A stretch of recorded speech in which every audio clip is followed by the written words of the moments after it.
The Assembly will hear an address by His Excellency John Dramani Mahama, President of the Republic of Ghana.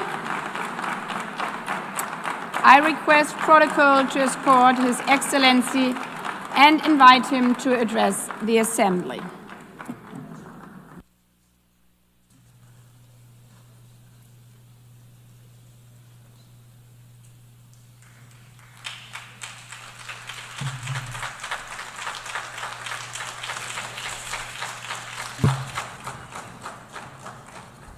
Thank you, Madam President, Mr. Secretary General, Excellencies, ladies and gentlemen.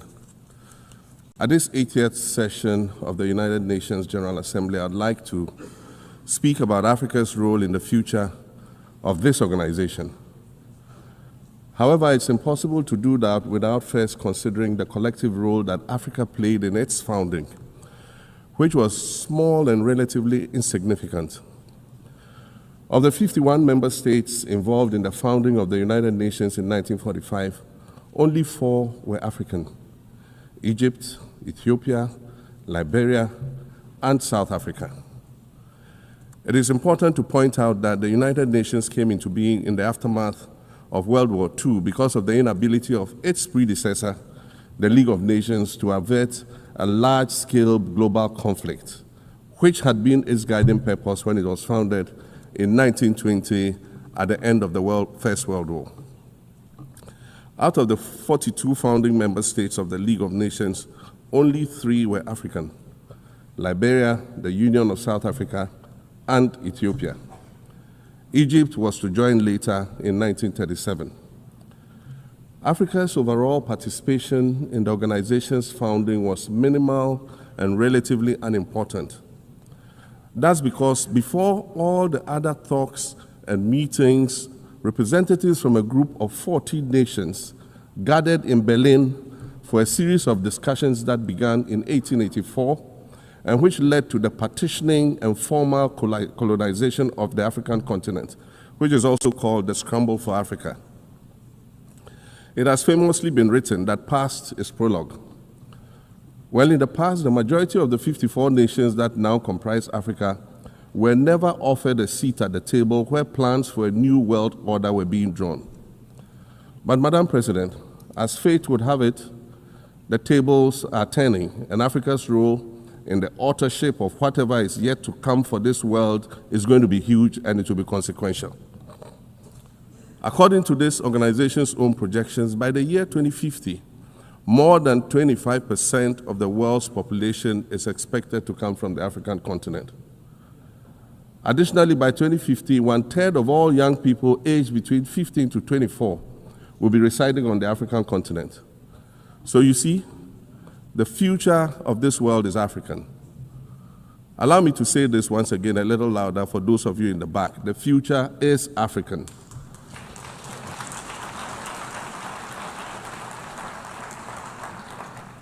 Already today, Africa is a catalyst for human potential and development, as well as for economic reform and ecological stability. Africa is a catalyst for systemic change. If this reality, which is fact-based and straightforward, seems provocative or unsettling, perhaps it's because you are viewing it through the lens of centuries of filters, colonialism and imperialism, and the resulting implicit bias. Maybe you are unaware of the resilience of African nations or their remarkable ability to make a strong comeback just when you think it's safe to count them out. That is what is happening right now in my own country, Ghana. Our constitution limits leaders to 2 4-year terms. In January, I was sworn in for a second term, which, let me point out, was non-consecutive with my first term. Our currency, the Ghana cedi, was rapidly depreciating, faced with rising inflation, a huge debt burden, and low morale amongst our citizens. My new administration settled down quickly and embarked on an ambitious program of comprehensive transformation designed to restructure Ghana's economic foundation and enhance our competitive standing globally. We refer to this process of recalibration as our reset agenda. In just 8 months, we have achieved significant reduction in inflation from 23.8% in December 2024 to 11.5% in August 2025, restoring price stability for our citizens. Additionally, our currency, the Ghana cedi, has appreciated considerably against other currencies, with Bloomberg reporting it as the best performing currency in the world at one point. Our improved sovereign credit rating reflects increasing investor confidence in our economy, and our 24-hour economy initiative promises to transform our economy. And there's a renewed willingness amongst our people to trust that their elected officials have Ghana's interests at heart and that we're progressing together. Madam President, I believe that in honor of this milestone celebration, the United Nations should also embark on a process of serious recalibration and establish its own reset agenda. Since the organization's founding, the number of UN member nations has nearly quadrupled. And quite frankly, it is not the same world that it was back then when the UN was formed. I mentioned earlier that I began my second non-consecutive term as president this past January. My first term ended in January 2017. In that span of time, 8 years, the world has changed with such ferocity. My first days in office after my return felt as though I had just awakened from a Rip Van Winkle-style sleep. Now, no, that was only after 8 years. Imagine then what it will be like after 80 years since the founding of the United Nations. In 1945, the sun had not yet set on the largest empire in history. The most common mode of international travel was by sea. The personal computer had not been invented, let alone made portable. And television, a new convenience, was still in its infancy, albeit in black and white color. Relations between the US and the Soviet Union were turning frosty, with Winston Churchill declaring that an iron curtain has descended across the European continent. Fast track 80 years on, in today's world, hundreds of thousands of commercial flights take off and land every day. Libraries have been digitized so that volumes of literature can exist on a small device, small enough to fit inside your pocket. We live in a world of cryptocurrency, artificial intelligence, social media, the internet and its dark hidden dungeon of the dark web, all of which carry a potential threat to global peace and security. Climate change is real, and we're fighting a losing battle against the loss of Maldives and other island nations to the rising sea level, against the loss of Timbuktu to desertification and the Amazon forest to global warming and deforestation. Madam President, the UN Founding Charter is outdated when it comes to representation in this August Assembly. The most powerful post-World War II nations are still being rewarded with an almost totalitarian guardianship over the rest of the world. And yet, the first sentence in Chapter 2, Article 1 of the UN Charter declares that the organization is based on the principle of sovereign equality of all its members. If this were true, and was the case, a continent as large as Africa, with its numerous UN member states, would have at least one permanent seat on the Security Council.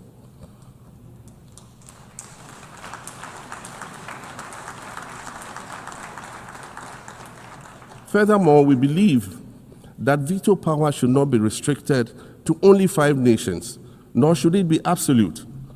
There must be a mechanism in this House for the General Assembly to challenge a veto. No single nation should be able to exercise an absolute veto to serve its own interests in a dispute. In 1995, during the 50th anniversary of the United Nations, Nelson Mandela stood in this very spot, and he said, "The United Nations has to reassess its role, redefine its profile, and reshape its structures. It should truly reflect the diversity of our universe and ensure equity among the nations in the exercise of power within the system of international relations in general, and the Security Council in particular, I close quotations. 30 years later, we African leaders are still making the same simple request for a permanent seat on the Security Council with the power of a veto.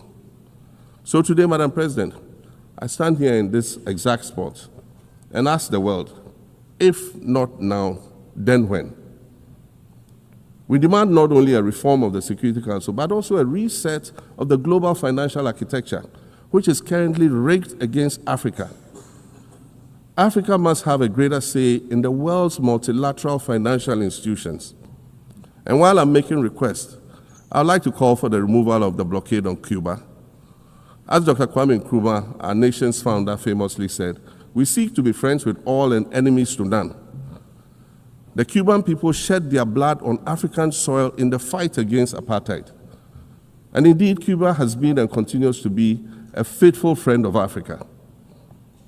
You see, the very fact that I can stand here and ask these things and say these things, and the fact that all nations can ostensibly gather here to address critical global issues, air our grievances, and express our concerns, that is what makes the survival of this organization so important. In every old city or village, you will find a town square, or a courtyard, or a plaza that once served as a gathering space for the citizens of the community and their leaders. Meetings and celebrations were held there, as were trials and elections. And these were spaces that brought people together and held them together as a community. Sadly, time and technology have eroded these spaces. Madam President, in many ways, the United Nations is the proverbial town square of our modern global village. And it has never been more critical for us to protect this one space that brings and holds the world nations together as a community. The internet, social media platforms, and artificial intelligence offer us the illusion of connectivity, when in fact what they do is reinforce isolation by using algorithms that ensure that we do not receive new ideas and perspectives, but rather more of the same content. We are served alternative facts and manipulated images, making it easy to disseminate disinformation and sow seeds of division amongst communities. Madam President, these are dangerous times. Our world is currently experiencing a rise in nationalism and economic instability. There's a general breakdown of multilateralism. Various acts of aggression have been committed against the sovereignty of others, and nations are attempting to circumvent the very safeguards that were put in place to prevent large-scale global conflict. These conditions are all too similar to the ones that led to the League of Nations' failure in fulfilling its mandate.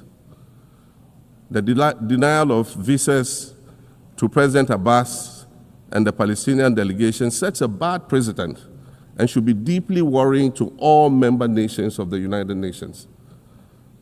Ghana recognized the state of Palestine in 1988 and supported a two-state solution to the conflict since then. And I say, contrary to the claims of some, a two-state solution would not be a reward for Hamas. It would rather be a reprieve for the hundreds of thousands of innocent women and children and people who are facing collective punishment and forced starvation for no reason other than the fact that they are Palestinian. For nearly 2 years and for the fear of reprisals, we here in this General Assembly have been playing hide and seek with language to find the right words to help us avoid or excuse what we all know is taking place in Gaza. But here's the thing, it doesn't matter what you call it. If it looks like a duck, it swims like a duck, and quacks like a duck, well, then it must be a duck. The crimes in Gaza must stop.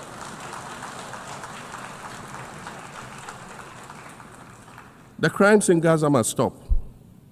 Madam President, I also want to draw particular attention to the conflict in Sudan, which this body has described as the world's largest humanitarian crisis. 12 million people have had to flee their homes. And when we speak of migration, we refer to the 12 million new Sudanese refugees, whom we as a global community should be willing to assist in much the same way that many member nations readily assisted new refugees coming out of Ukraine. Let's dispense with the euphemisms and dog whistles and speak frankly. It is not a mystery that when leaders of Western nations complain of their migration problems, they are often referring to immigrants from the global south. But many of those immigrants are climate refugees. And interestingly, the global north emits 75% more greenhouse gases than the global south. However, the effects of climate change are more severe in the global south because we lack the resources to address them effectively. And so when the desert encroaches on our villages and towns and they become unlivable, we are forced to flee. Warsan Shire, a Somali-born prophet, a Somali-British poet born in Kenya to Somalian refugee parents, was London's first youth poet laureate. She writes in her poem titled Home. And it says, you have to understand that no one puts their children in a boat unless the water is safer than the land. No one bends their palms under trains beneath carriages. No one spends days and nights in the stomach of a truck feeding on newspaper unless the miles traveled mean something more than just a journey. Madam President, we cannot normalize cruelty. We cannot normalize hatred. We cannot normalize xenophobia and racism. If we're going to tell a story, let's not tell it slant. Let's tell all the truth. When we speak of migrants, we speak of Mami Ewusi Mensah Frimpong, a judge on the U.S. District Court for the Central District of California. She's the first black female judge on any of California's 4 federal district courts. She was born here in America to immigrant parents from Ghana. We speak of Peter Bosman, a medical doctor in Ghana who moved to the town of Piran in Slovenia in the 1980s and later became the first black mayor of Piran, the first black mayor in Slovenia and in the whole of Eastern Europe. We speak of T. Michael, the iconic Ghanaian Norwegian artist and designer. And of course, we speak of the late Kofi Annan, former United Nations Secretary General.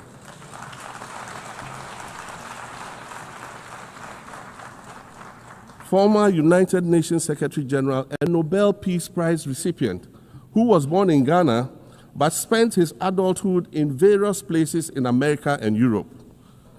These are people who have brought great distinction to the countries that they decided to call home. Just as the migrants and the children of migrants before them did, I dare say these are not invaders. These are not criminals. Madam President, the slave trade must be recognized as the greatest crime against humanity. As the African champion on reparations, Ghana intends to introduce a motion in this August body to that effect. More than 12.5 million Africans were forcibly taken against their will and transported to create wealth for the powerful Western nations. We must demand reparations for the enslavement of our people and the colonization of our land that resulted in the theft of our natural resources, as well as the looting of artifacts and other items of cultural heritage that have yet to be returned in total.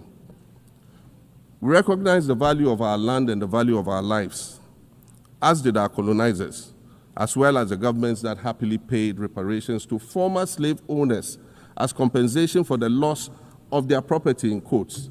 And that property for which they received compensation was paid referred to enslaved people who had been freed. Madam President, an increasingly insecure world is witnessing upward spending on defense budgets of bilateral partners and steep cuts in official development assistance. Since July 2024, it is estimated that there's been a 40% drop in humanitarian aid globally. In this era of global uncertainty, Africa must exercise sovereignty over its natural resources to raise the necessary funds to ensure the well-being of its citizens. The days of parceling out vast concession areas to foreign interests for exploitation must come to an end. We'll continue to welcome foreign investment, but we must negotiate better for a bigger share of the natural resources that belong to us.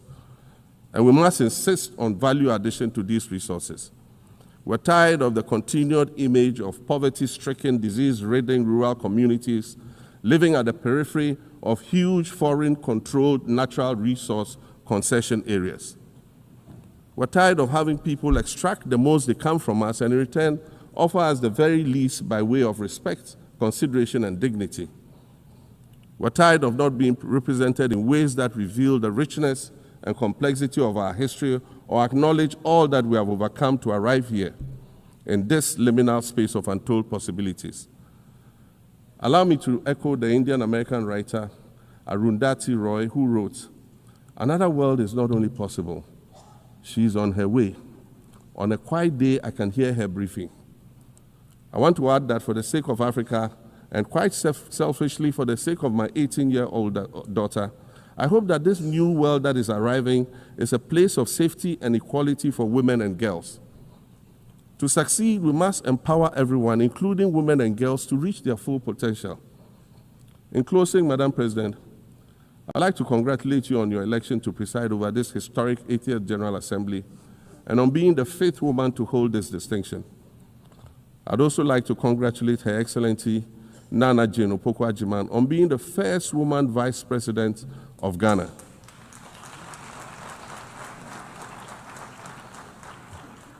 Now every Ghanaian girl knows the heights to which she can ascend. Words matter, but issues of representation matter even more, which is why Ghana looks forward to the appointment of a woman as Secretary General of this organization in the near future. Madam President, Your Excellencies, I thank you for your kind attention.